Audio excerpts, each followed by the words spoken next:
Assalamualaikum warahmatullahi wabarakatuh. Di sini kami dari kelompok 12 akan menjelaskan materi yang berjudul manajemen dan pola organisasi bimbingan dan konseling di sekolah. Baiklah, di sini saya akan menjelaskan tentang manajemen bimbingan dan konseling di sekolah. Secara bahasa, manajemen berarti pengurusan, pengendalian, dan pemimpin. Manajemen merupakan pencapaian tujuan organisasi yang dengan suatu cara yang efisien dan efektif melalui perencanaan, pengorganisasian, kepemimpinan, serta pengendalian sumber daya organisasi. Sedangkan bimbingan dan konseling merupakan dua pengertian yang berhubungan dengan pemberian bantuan, di mana bimbingan merupakan suatu proses pemberian bantuan yang terus-menerus dan sistematis dari seorang pembimbing atau konselor kepada terbimbing atau konseli. Dan konseling merupakan salah satu teknik dalam pelayanan bimbingan yang bertujuan agar konseli mampu memperoleh pemahaman yang lebih baik terhadap dirinya dalam mengembangkan potensi yang ada di dalam dirinya. Dengan demikian, manajemen bimbingan dan konseling dapat diartikan sebagai suatu proses dengan perencanaan, pengorganisasian, pelaksanaan, dan pengawasan yang optimal dalam rangka mencapai tujuan bimbingan dan konseling yang efektif dan efisien. Di sini saya akan menjelaskan lebih rinci mengenai aspek-aspek atau proses dalam manajemen bimbingan dan konseling di sekolah, yaitu yang pertama ada perencanaan. Perencanaan manajemen bimbingan dan konseling di sekolah merupakan proses penyiapan segala sesuatu yang diperlukan dan yang dibutuhkan dalam pelaksanaan kegiatan, mulai seperti sistem, teknik, metode, dan fasilitas yang diperlukan. Yang kedua yaitu pengorganisasian. Pengorganisasian manajemen bimbingan dan konseling di sekolah dapat diartikan sebagai kegiatan pembagian tugas-tugas pada orang yang terlibat dalam kerjasama kegiatan dalam mencapai tujuan dengan visi dan misi tertentu. Ketiga yaitu pelaksanaan. Yang ketiga yaitu pelaksanaan. Pelaksanaan manajemen bimbingan dan konseling di sekolah berhubungan dengan peranan pemotivasian, seperti ketiga yaitu pelaksanaan. Pelaksanaan manajemen bimbingan dan konseling di sekolah berhubungan dengan peranan pemotivasian, seperti ketika ada siswa yang memiliki masalah di dalam kelas, maka masalah tersebut akan diselesaikan oleh guru mata pelajaran. Namun, apabila masalah tersebut belum selesai, maka akan diselesaikan oleh wali kelas. Dan ketika masalah tersebut belum tuntas, maka akan diserahkan kepada guru bimbingan dan konseling atau konselor. Yang keempat atau yang terakhir yaitu pengawasan. Pengawasan manajemen bimbingan dan konseling di sekolah merupakan pengawasan kepada guru bimbingan dan konseling yang dilakukan oleh koordinator bimbingan dan konseling bersama dengan kepala sekolah untuk memastikan apakah rencana pelayanan bimbingan dan konseling tersebut sudah terlaksana semua atau terdapat kendala dalam pelaksanaannya. Oke, baik. Materi selanjutnya yaitu organisasi pelayanan bimbingan dan konseling di sekolah. Itu ada 3, yaitu yang pertama, pola organisasi pelayanan bimbingan dan konseling. Pola yang pertama itu yaitu unsurkan Depdiknas, adalah personel yang bertugas melakukan pengawasan dan pembinaan terhadap penyelenggaraan pelayanan bimbingan dan konseling di sekolah. Selanjutnya yaitu kepala sekolah bersama wakil kepala sekolah. Yang ketiga, koordinator bimbingan dan konseling atau bersama guru pembimbing dan konselor sekolah. Yang keempat, guru mata pelajaran dan praktik. Yang kelima, wali kelas. Yang keenam, siswa. Yang ketujuh, tata usaha. Yang kedelapan, komite sekolah. Yang kedua itu ada tugas dan tanggung jawab personel sekolah dalam program bimbingan dan konseling. Yang pertama, kepala sekolah. Tugas kepala sekolah yaitu salah satunya mengkoordinasikan seluruh kegiatan pendidikan yang meliputi kegiatan pengajaran, pelatihan, dan bimbingan dan konseling di sekolah. Yang kedua, wakil kepala sekolah yaitu bertugas mengkoordinasikan pelaksanaan layanan bimbingan dan konseling kepada semua personel sekolah. itu salah satunya. Yang ketiga,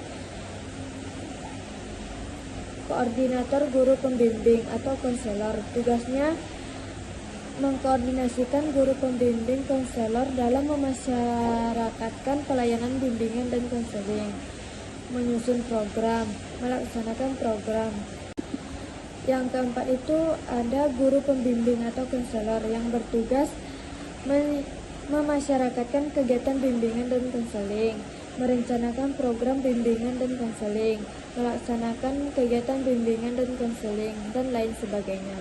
Yang kelima, guru mata pelajaran bertugas membantu memasyarakatkan layanan bimbingan dan konseling kepada siswa, melakukan kerjasama dengan guru pembimbing dalam mengidentifikasi siswa, dan lain sebagainya. Yang keenam, wali kelas bertugas sebagai mitra kerja guru pembimbing konselor, yaitu membantu guru pembimbing melaksanakan layanan yang menjadi tanggung jawabnya. Yang ketujuh, staf tata usaha, yaitu bertugas sebagai membantu guru pembimbing dan koordinator dalam mengadministrasikan seluruh kegiatan bimbingan dan konseling di sekolah, membantu mempersiapkan seluruh kegiatan bimbingan dan konseling, dan lain sebagainya.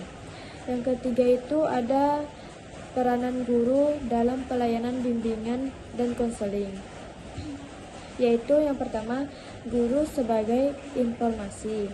Yang kedua, guru sebagai fasilitator. Yang ketiga, guru sebagai mediator. Yang keempat, guru sebagai motivator. Dan yang terakhir, guru sebagai kolaborator. Mungkin sekian materi dari saya. Terima kasih. Baiklah, saya akan menjelaskan mengenai materi saya, yaitu program BK di sekolah. Pelayanan bimbingan dan konseling merupakan salah satu pilar penyangga dalam membantu mengoptimalkan perkembangan siswa di samping pilar-pilar lainnya. Negara memposisikan pelayanan BK sebagai profesi yang terintegrasi sepenuhnya dalam bidang pendidikan. Dalam Undang-Undang Nomor 20 Tahun 2003 tentang Sisdiknas menyatakan bahwa konselor adalah pendidik sejajar dengan kategori pendidik lainnya yang sudah diakui oleh pemerintah. Dengan kedudukan demikian, konselor sebagai penanggung jawab profesi BK dituntut untuk sepenuhnya menyukseskan upaya pendidikan.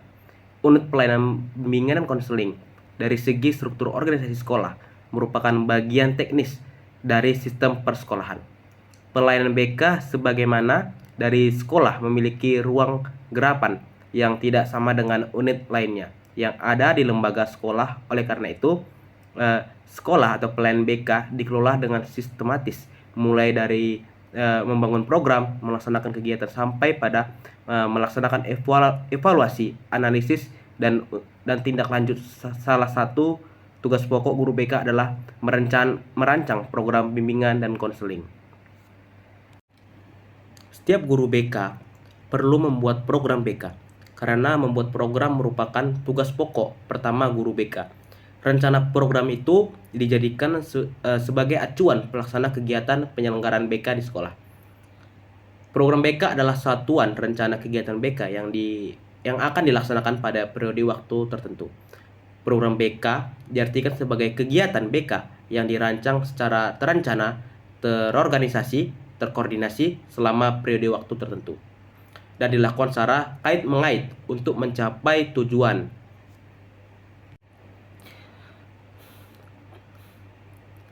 Pembelajaran melalui layanan BK perlu direncanakan oleh guru BK atau konselor sekolah. Dalam pelayanan BK, rencana pelaksanaan layanan yang sering disebut dengan RPL, rencana layanan, atau dikenal dengan satuan layanan atau satlan, dan rencana kegiatan pendukung disebut dengan RKP atau satkung, yaitu satuan pendukung. Program bimbingan dan konseling merupakan kegiatan layanan dan kegiatan pendukung yang akan dilaksanakan pada satu periode atau periode tertentu. Jenis program perlu disusun oleh guru BK, yaitu ada beberapa cara. Yang pertama ada program tahunan, yaitu program layanan bimbingan dan konseling meliputi seluruh kegiatan selama 1 tahun ajaran untuk masing-masing kelas rombongan belajar pada suatu pendidik. Kedua, program semesteran, yaitu program layanan bimbingan dan konseling meliputi seluruh kegiatan selama 1 semester yang merupakan jabaran program tahunan. Yang ketiga, ada program bulanan, yaitu program layanan bimbingan dan konseling meliputi kegiatan selama 1 bulan yang merupakan jabaran program semesteran. Yang keempat, ada mingguan, yaitu program pelayanan BK dan konseling merupakan suatu kegiatan selama 1 minggu yang merupakan jabaran program bulanan. Yang kelima, ada program harian, yaitu program pelayanan bimbingan dan konseling yang dilakukan pada hari-hari tertentu dan dalam 1 minggu. Program harian merupakan jabaran dan program mingguan dalam bentuk satuan layanan atau rencana program layanan dan satuan kegiatan pendukung atau rencana kegiatan pendukung. Pelayanan bimbingan dan konseling dikutip dari Kemendikbud nomor 81A tahun 2013 tentang implementasi kurikulum lampiran. Lalu ada unsur-unsur yang perlu diperhatikan dalam menyusun program BK, yaitu pertama, ada kebutuhan siswa yang perlu diketahui melalui pengungkapan masalah dan data yang terdapat di dalam suatu himpunan data. Kedua, jumlah siswa asuh yang wajib dibimbing oleh guru pembimbing sebanyak 150 orang atau minimal kepala sekolah berasal dari guru pembimbing sebanyak 75 orang. Bidang-bidang bimbingan atau bimbingan pribadi, sosial, pelajar, dan karir. Keempat, ada bimbingan jenis layanan orientasi atau informasi penempatan dan penyaluran, pembelajaran, konseling, perorangan, bimbingan kelompok, dan konseling kelompok. Lalu ada kegiatan pendukung aplikasi atau instrumentasi himpunan data, konferensi, khusus, kunjungan rumah atau tangkapan kasus.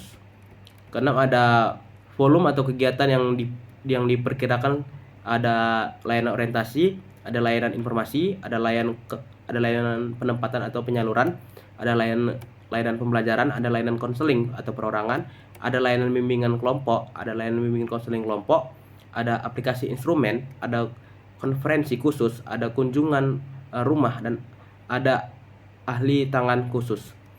Lalu ada frekuensi layanan. Setiap siswa mendapatkan berbagai layanan minimal 5 kali dalam setiap semester, baik layanan dalam format perorangan, kelompok maupun klasifikasi.